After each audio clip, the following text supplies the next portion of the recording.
In 1946, nearly 400 million people on the Indian subcontinent stood at the edge of independence. The British Empire was dismantling, and this massive population needed a completely new framework to govern themselves. The subcontinent comprised dozens of major linguistic groups, hundreds of distinct communities, and deep socioeconomic divides. Designing a single set of rules to govern these varied interests posed a severe logistical challenge. The map itself was fractured. The territory was split between British provinces under direct imperial control and hundreds of semi-autonomous monarchies known as princely states, which answered to the crown but managed their own internal affairs. To solve this crisis and weave these disparate territories into a single nation, a specialized body was convened, the Constituent Assembly of India. But this assembly didn't start with slate. It was formulated under strict parameters laid out by the departing British authorities, specifically a framework known as the Cabinet Mission Plan. Because of these colonial constraints, the Assembly's initial form lacked true legal autonomy. They were drafting a constitution for a free nation while still operating under the authority of the British Crown. To understand how they actually built the Republic, we have to look past the final text of the Constitution. We need to look at the Constituent Assembly itself, treating it as a complex machine specifically engineered to process a fractured subcontinent into a unified state. The first engineering problem was representation. How do you populate this machine when the country doesn't yet have a universal adult franchise to hold direct elections? The designers implemented a workaround mechanism. Instead of the public voting directly, the members of existing provincial assemblies cast ballots to elect the assembly delegates. They used a proportional representation system with a single transferable vote. This ensured that specific demographic groups, Muslims, Sikhs, and the general population, received seats mathematically tied to their share of the census data. This system generated 389 distinct inputs, representing both the British provinces and the nominated heads of the princely states, all flowing into the assembly. Almost immediately, the system encountered a massive interruption. The Muslim League, which had won nearly all seats reserved for Muslims, completely boycotted the assembly, demanding a separate state. This political deadlock culminated in the partition of the subcontinent. Territories were permanently severed, and the corresponding seats were stripped from the assembly's rolls, forcing a recalculation of the total inputs. When the dust settled, the functional count stabilized at exactly 299 members. Partition had physically severed territories and reduced the assembly's membership by nearly a third. The remaining delegates now had to architect a framework for a nation that was suddenly fractured but newly focused on its own survival. Put 299 highly educated, opinionated leaders in a room, and you risk immediate gridlock over basic definitions. The assembly needed a core set of instructions to constrain the debate. On December 13, 1946, Jawaharlal Nehru presented a solution. This document shows the exact text of the Objectives Resolution adopted by the Assembly. It functioned as the body's baseline operating system, laying down the non-negotiable boundaries for all future committees. The first parameter was absolute. India would resolve to be an independent, sovereign republic. All authority would be derived directly from the people. The structural parameter dictated the shape of the nation. It required that the various territories, both former British provinces and princely states, would merge into a union of autonomous units with defined boundaries and distinct powers. Crucially, it established a hard-coded social parameter. The final constitution had to provide adequate safeguards for minorities, tribal areas, and backward or depressed classes. These philosophical constraints kept the project on track.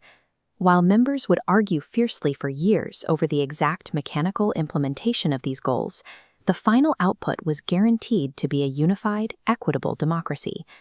The Assembly's initial limitations were eventually overwritten.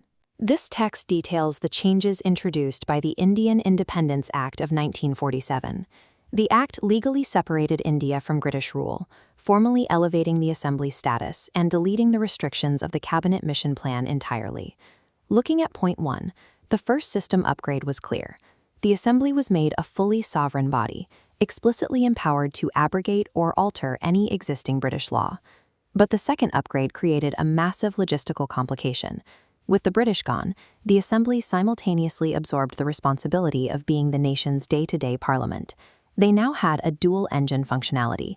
The exact same 299 people were tasked with governing the country in real time, while simultaneously designing its permanent legal framework. They managed this impossible workload through strict scheduling, physically alternating their sessions. They would spend one day drafting the Constitution and the next day passing ordinary laws. To maintain clarity between these two roles, they split the leadership. When meeting as the Constituent Assembly to frame the new republic, the sessions were chaired by Dr. Rajendra Prasad. However, whenever the body convened to act as the standard legislature, G.V. Mavalankar stepped in to act as the speaker. By formalizing this split, the Assembly hacked its colonial origins. It operated as a sovereign government, keeping the nation running smoothly while constructing the machinery that would eventually replace it. Drafting 395 complex legal articles via open debate with 299 people is mathematically inefficient. It would take decades. To accelerate the process, they shifted away from singular plenary debates and adopted a modular parallel processing architecture. They divided the workload into specific domains. 8 major committees were formed to handle the heaviest structural questions, like the powers of the Union government and the framing of fundamental rights. Simultaneously, over a dozen minor committees were spun up to handle highly specialized, granular tasks, ranging from the rules of procedure to the design of the national flag. These groups acted as independent processing nodes. A committee would take an assigned topic, debate the constraints, resolve internal conflicts, and output a refined set of recommendations. Once processed, the output from all these peripheral nodes was routed directly into a single central hub, the drafting committee. This central committee was chaired by Dr. B.R. Ambedkar. His task was to take the massive influx of disparate recommendations and compile them into a singular, legally watertight draft constitution. By distributing the workload across multiple specialized channels, this parallel architecture prevented parliamentary gridlock. It allowed the Assembly to forge a massive-scale political consensus at an extraordinary speed. At the time, the Assembly faced strict criticism.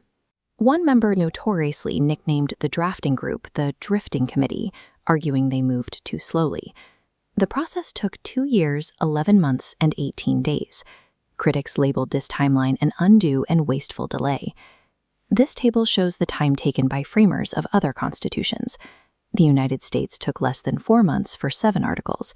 Canada took 2.5 years for 147 articles, and Australia spent 9 years framing 153 articles.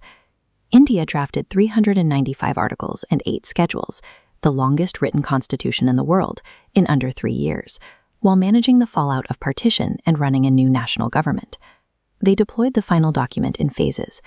On November 26, 1949, the Assembly adopted the Constitution and immediately activated critical survival provisions, bringing rules regarding citizenship, elections, and provisional parliament online instantly. The remaining provisions were intentionally held back until January 26, 1950.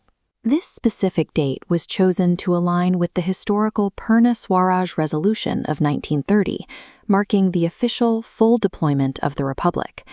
The Assembly functioned as a resilient transitional engine. It processed the fractured remnants of an empire through a specific parallel processing architecture to output the legal foundation of the modern Indian Republic.